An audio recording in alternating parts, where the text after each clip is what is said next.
Em julho de 2017, 4 jovens desapareceram em um período de 3 dias em Bucks County, na Pensilvânia. O primeiro deles foi Jimmy Patrick, de 19 anos.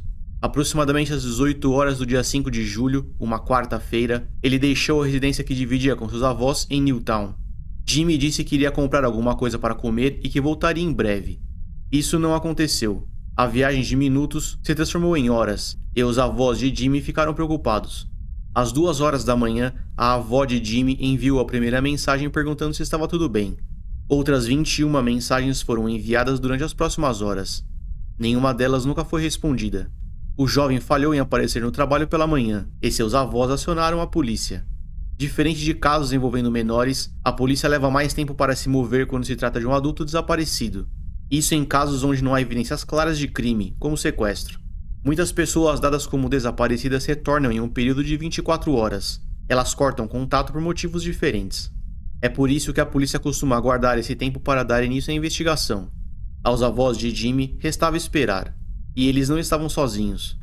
Na sexta-feira, após o desaparecimento do jovem, foi a vez de Jim Finocchiaro, de 19 anos, ser dado como desaparecido. Ele era um sujeito problemático e já estava acostumado ao interior de uma viatura. Jim participava do comércio ilegal de entorpecentes e abastecia escolas na região.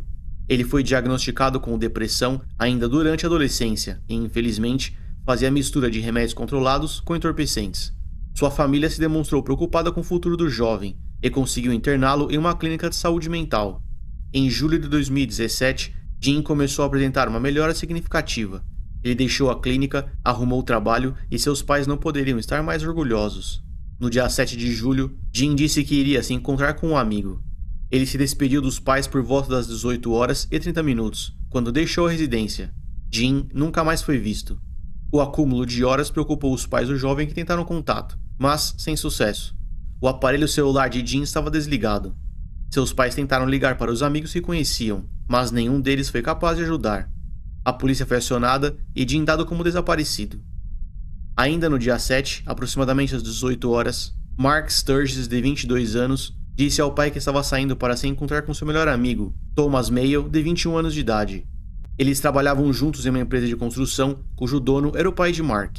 Eles se encontraram na sexta e nenhum deles apareceu para trabalhar no sábado. A polícia agora olhava para 4 garotos desaparecidos. Fora Mark e Thomas, que eram melhores amigos, eles não se conheciam. Todos tinham uma idade muito próxima e 3 deles desapareceram no mesmo dia. No domingo, o carro de Mark foi localizado no estacionamento de um shopping, a aproximadamente 30 minutos de sua casa. O carro de Thomas foi localizado no mesmo dia, mas em outro local. E a forma como ele foi encontrado foi o que mais chamou a atenção. Isso porque aconteceu através de Jim. Durante a investigação, a polícia passou pela lista de amigos de cada um deles, na tentativa de conseguir mais informações. De todos os amigos de Jim, a polícia não conseguiu estabelecer contato com um deles. Esse sujeito morava em uma fazenda, não distante de onde o carro de Mark foi encontrado. Sem conseguir comunicação via telefone, os agentes foram até o local. As viaturas chegaram à propriedade onde encontraram o veículo de Thomas. O problema era que Thomas e Jim não se conheciam. Os documentos e chaves do carro estavam lá, o que parecia estranho. Thomas sofria com diabetes e sempre mantinha um kit de medicamentos consigo. Esse mesmo kit foi encontrado no veículo, e Thomas jamais sairia sem levar a bolsa.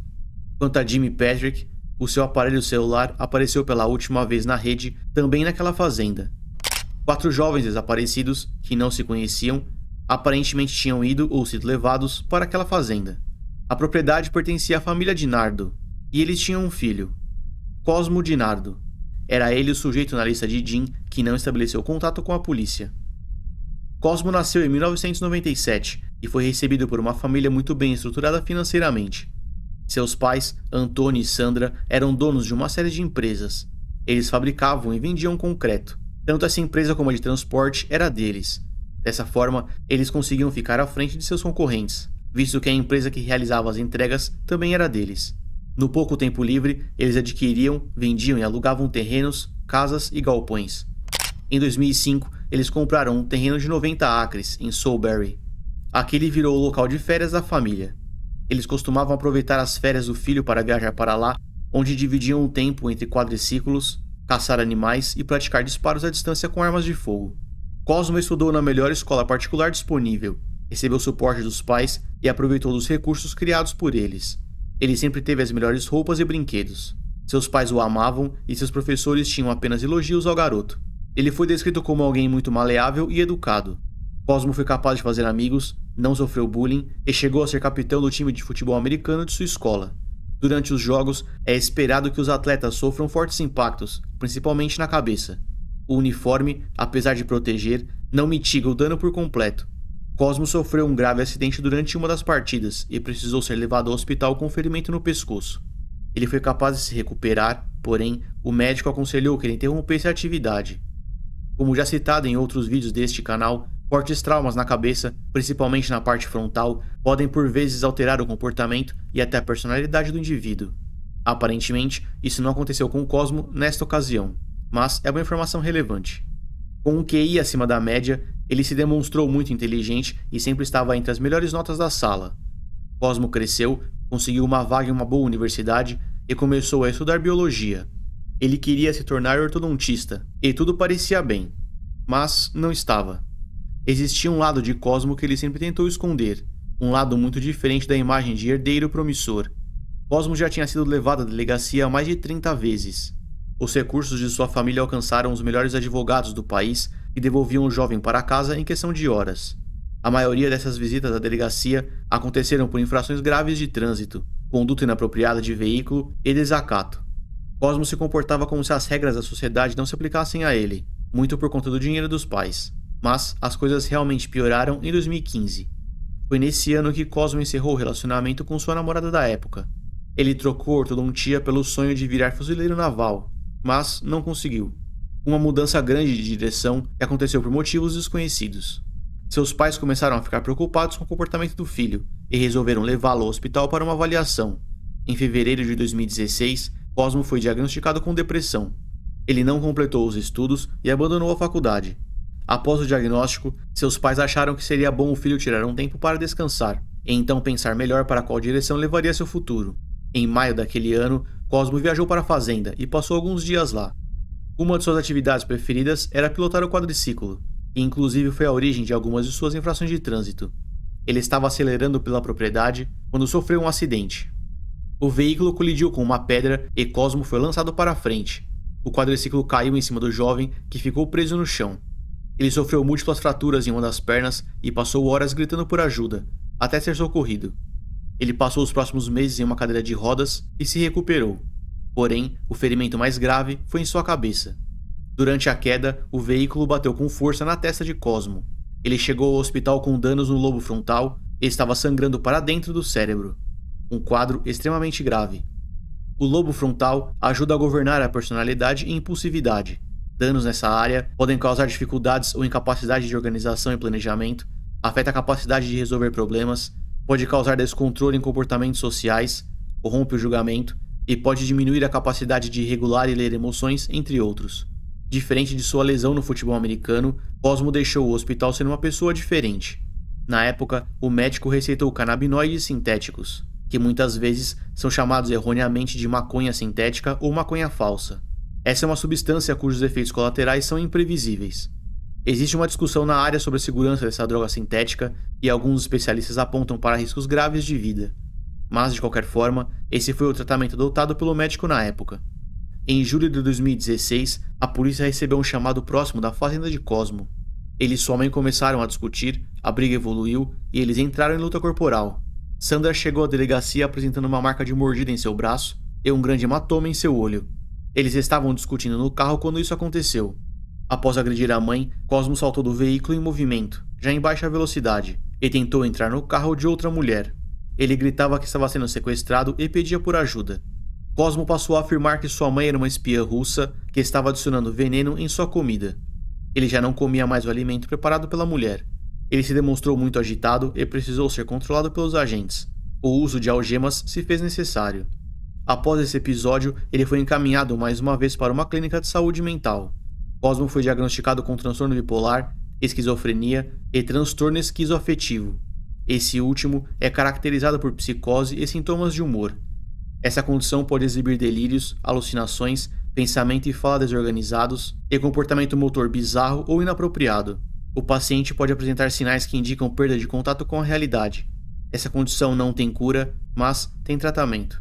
Geralmente uma mistura de medicamentos e acompanhamento com um profissional qualificado que deve ser mantido por toda a vida. Cosmo começou a reclamar de vozes em sua cabeça, que ordenavam que ele fosse violento, e infelizmente ele passou a ouvi-las. Ele precisou ser internado 3 vezes em um período de 5 meses, e passou por diferentes médicos que adotaram diferentes estratégias. Em dezembro, Cosmo atacou o próprio pai com um tijolo. Ele lançou o objeto em sua direção, mas não causou danos graves. A família de Cosmo estava desesperada, e tentava um médico depois do outro. Em 2017, ele foi novamente levado a uma delegacia. Ele foi parado em outra infração de trânsito, mas dessa vez, a polícia encontrou uma calibre 12 municiada no veículo. Legalmente, um indivíduo internado de maneira compulsória em uma unidade de saúde mental fica impedido de comprar, portar ou manusear qualquer tipo de arma de fogo. Cosmo foi preso e acusado pela posse ilegal de arma de fogo. Entretanto, a acusação foi retirada devido a barreiras burocráticas.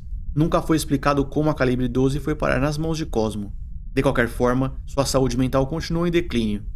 Apesar de não exibir sinais de melhora, os médicos reduziram os medicamentos. Ele deveria fazer uso diário, mas não fazia. Fazer uso esporádico desse tipo de medicamento, sem controle ou auxílio médico, pode ser ainda mais prejudicial do que nunca começar o tratamento. Cosmo precisava de controle e ajuda, nunca de armas de fogo. Foi então que 2 coisas aconteceram. A primeira foi que Cosmo começou a vender entorpecentes, através do que chamava de empresa. A segunda foi sua amizade com um homem de nome Sean Kratz. Ele era um primo distante de Cosmo e possivelmente a pior pessoa que ele poderia criar laços. Aos 20 anos de idade, Sean foi investigado por participação na tentativa de homicídio de um homem na Filadélfia. Houve troca de tiros e a vítima sofreu danos permanentes que a deixaram em cadeira de rodas. Sean foi baleado na perna e ficou mancando desde então. Os pais de Cosmo não sabiam sobre isso e pouco conheciam aquela parte da família. Eles estavam felizes pelo filho finalmente ter feito um amigo. É compreensível a felicidade dos pais diante dessa interação social do filho, dadas as circunstâncias. O motivo pelo qual eles não monitoravam seu comportamento na internet, por outro lado, é mais difícil de ser explicado. Cosmo começou a publicar fotos estranhas onde exibia munições e equipamentos militares. Ele usava expressões geralmente associadas a criminosos e apresentava ferimentos no rosto, como se fossem resultado de brigas. E ele fazia tudo isso em seu perfil pessoal, com nome e foto real. Cosmo trocou mensagens privadas com garotas que claramente não tinham interesse nele. Uma delas pediu explicitamente para que ele a deixasse em paz, mas não teve sucesso. Ele diz que deseja fazer bebês o mais rápido possível, é ignorado e diz que também aceita apenas ficar abraçado. Ele publica outras fotos cobertas de sangue, aparentemente o próprio, até a publicação desta selfie. De alguma forma, Cosmo ainda tinha acesso a armas de fogo. Infelizmente, ninguém reportou o caso à polícia. A tragédia estava desenhada e os sinais estavam todos lá. Nada foi feito e em julho de 2017, 4 jovens desapareceram. Seus pertences foram encontrados na fazenda de Cosmo.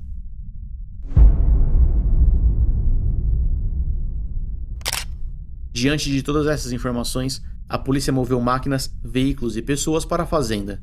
Eles já estavam à procura de corpos e tinham uma extensa área para vasculhar. No dia 10 de julho, Cosmo Dinardo foi levado a interrogatório. Ele confessou ter se encontrado com seu amigo Jim no dia em que desapareceu. Cosmo alegou que eles brigaram e ele teria deixado o jovem em algum lugar da estrada, próximo à fazenda. A polícia percebeu que algo não estava certo e precisava de um motivo para manter Cosmo detido. Eles então reabriram o caso sobre a posse ilegal de arma de fogo, quando ele foi pego com a calibre 12 e Cosmo foi preso. No dia seguinte, seu pai pagou a fiança no valor de $100 mil e o jovem deixou a prisão. Mais de 100 policiais, entre locais e agentes do FBI, trabalharam nas buscas pela fazenda. Aquela foi a maior operação da história da cidade, por conta da área ser vasculhada. A investigação trabalhava para trazer a verdade para fora, enquanto os pais de Cosmo brigavam para mantê-lo dentro de casa. Ambos enfrentaram dificuldades. Pouco após a fiança, o agora suspeito foi preso mais uma vez. Isso aconteceu quando um amigo de Cosmo foi até a polícia para dizer que ele teria lhe vendido o carro de Thomas por $500. Cosmo foi preso acusado por roubo e venda de produto roubado. A fiança agora estava no valor de $5 milhões.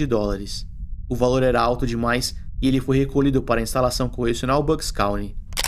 No dia 13 de julho, a investigação encontrou um grelhador comercial, também conhecido como torrador de porco, enterrado em uma cova de aproximadamente 4 metros de profundidade, na fazenda de Cosmo. Ali dentro, a polícia encontrou os restos mortais de 3 homens.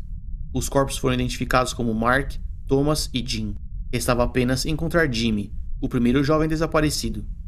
O caso passou automaticamente para o homicídio e Cosmo voltou a ser interrogado. Ele confessou sua participação nos crimes, mas revelou que não agiu sozinho.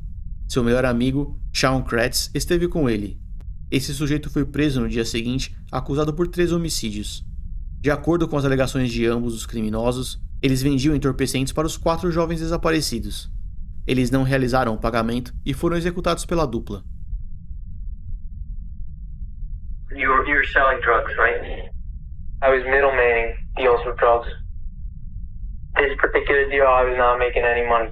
I was just, getting him a good price on a large quantity of marijuana. So we get there, said, okay, well, let me see, the 8,000, let me see the money. So I got to count the money. There's $800 there. So I'm like, dude, if you don't have the money, this is horrible. This is not good for me. I said, well, I could sell you a gun. So we get out of the truck, I hand him a shotgun. He goes to shoot it, and I shoot.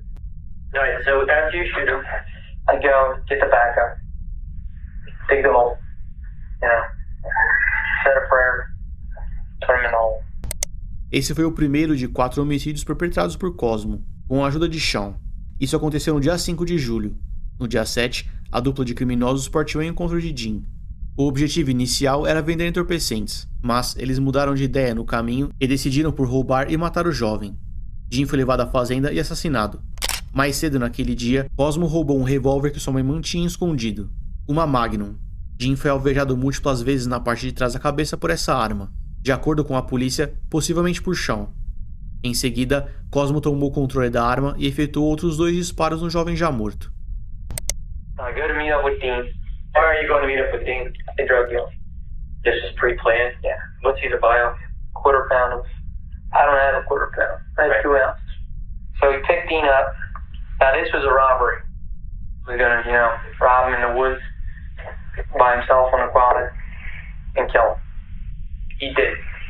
So we come back into the barn. We're looking at events I had. And when we stopped looking at that, Dean turns around to go walk out. When I went to turn, I just hear a bunch of shots go off. Dean goes down, face down, dead. Yeah. I took the gun from Sean and I shoot Dean, I think once or twice. I don't know how many times I shot. Why was he not dead? No, he was dead. Okay. But I just to finish, I just shot him. I'm not lying. He was dead. Okay. His head was split the hell open. His brain, you probably found it. Half his brain was in the barn. O corpo de Jim então foi enrolado em uma lona azul e posicionado no grelhador comercial, que na verdade era um antigo tanque de óleo, que foi adaptado para aquela função. A próxima negociação foi com Thomas. Sean permaneceu na fazenda e Cosmo seguiu até o estacionamento do shopping para se encontrar com Thomas. Quando chegou ao local, ele ficou surpreso ao ver que Thomas não estava sozinho. Ele tinha levado seu melhor amigo Mark com ele.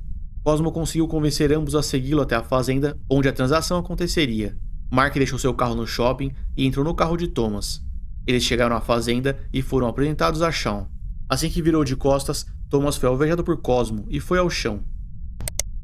He said something's not right. So, when they turn their backs on me, I shoot Tom in the back, drop him. Mark's like, what the? He was such a big kid, I loaded the gun on him. So, he's paralyzed. He goes, I can't feel my legs, I can't feel my legs. Cosmo virou a pistola para Mark, que foi alvejado de maneira letal enquanto tentava a fuga. Entretanto, Thomas não estava morto. O projétil acertou a coluna do jovem, que ficou paralisado, e a munição de Cosmo tinha acabado. I went and grabbed the machine, because he's screaming now. I mean, I'm surprised the neighbors didn't hear. Why are you shooting him again? I'm out of bullets. Screaming, going crazy. Sean's got his head in his hands. I grab the backhoe. He sees that coming, just shuts the fuck up, and I just run him over. Essa mesma máquina foi utilizada para mover os corpos para o tanque de óleo. Eles então tentaram atear fogo para destruir os corpos.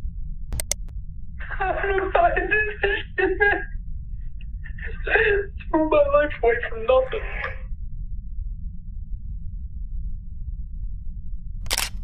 Após ocultar os corpos, Cosmo voltou para casa acompanhado por Sean. Segundo Sandra, ambos estavam muito alegres naquele dia. Feliz, ela enviou mensagens para Vanessa, a mãe de Sean, agradecendo por seu filho ter finalmente feito um amigo. No dia seguinte, quando os jovens foram dados como desaparecidos, Cosmo e Sean voltaram à fazenda para destruir evidências. Ele foi capaz de guiar os policiais até o local onde o corpo de Jimmy estava enterrado.